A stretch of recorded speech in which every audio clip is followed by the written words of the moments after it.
आप सोच करके हमको बताइए कि धर्म का काम मंदिर, मस्जिद, गुरुद्वारा, चर्च में है, लोग उसको विधानसभा और पार्लियामेंट में लेकर के क्यों आते हैं?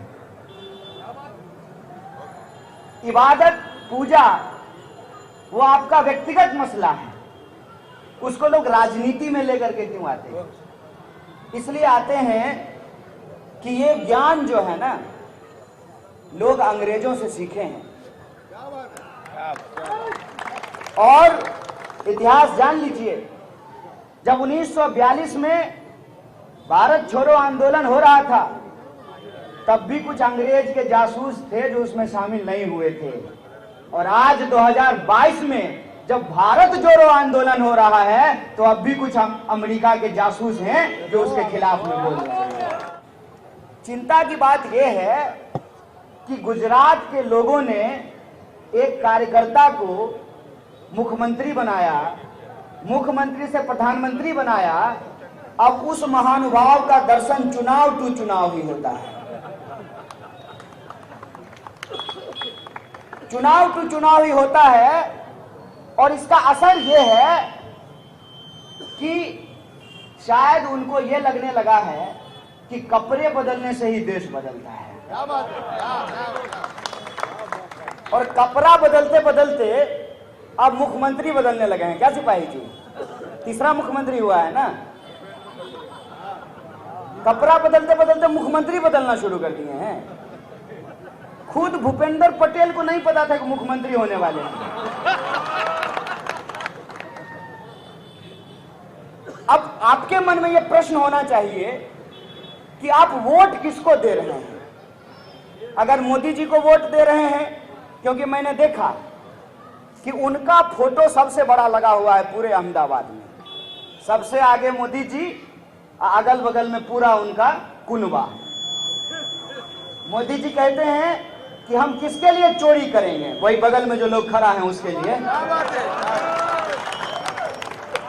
तो बगल में जो लोग खड़े हैं, अगर आप उनको देख करके वोट नहीं दे रहे हैं, मोदी जी को देख करके वोट दे रहे हैं, तो आप इसका मतलब चाहते हैं कि मोदी जी गुजरात में रहें। और मोदी जी गुजरात में तभी रहेंगे ना जब आप भूपेंद्र पटेल साहब को चुनाव हरा देंगे। तो आप तय कर लीजिए कि आपको चाहिए क्या। अगर आपको मोदी जी नहीं चाहिए तो फिर मोदी जी से सवाल पूछिए कि हम आपको वोट दिए तो आप पहले आनंदी पटेल जी को जो है मुख्यमंत्री बनाए, पता नहीं वो अगर अच्छा काम किए तो फिर उनको हटा क्यों दिए, अगर बुरा काम किए तो फिर उनको राज्यपाल क्यों बना दिए। फिर दूसरे मुख्यमंत्री आए, रूपानी साहब। अब ये बताइए कि वो अच्छा काम किए कि बुरा काम किए?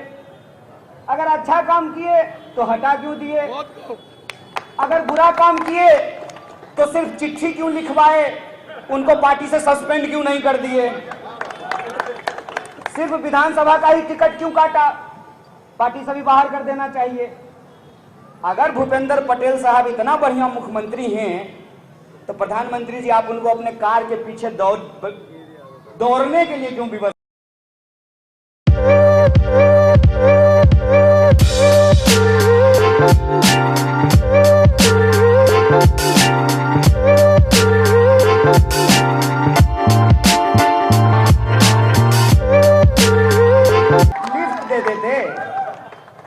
लिफ्ट देते, रोक देते कार, एक सीट पे बिठा लेते। अरे वो भी आपकी तरह मुख्यमंत्री हैं, क्या पता कल को प्रधानमंत्री बन जाए। गुजरात के मुख्यमंत्री हैं भाई, मजाक थोड़ी है। तो प्रधानमंत्री का कार चल रहा था, मुख्यमंत्री जी दौड़ रहे थे। अरे मैं होता ना तो मैं अपनी बाइक पे बिठा लेता उनको।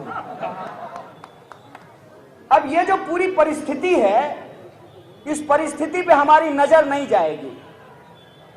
क्यों? क्योंकि हमको समझा दिया गया है, हमको बता दिया गया है कि हमारे जीवन में ना धर्म के अलावा और कुछ नहीं है।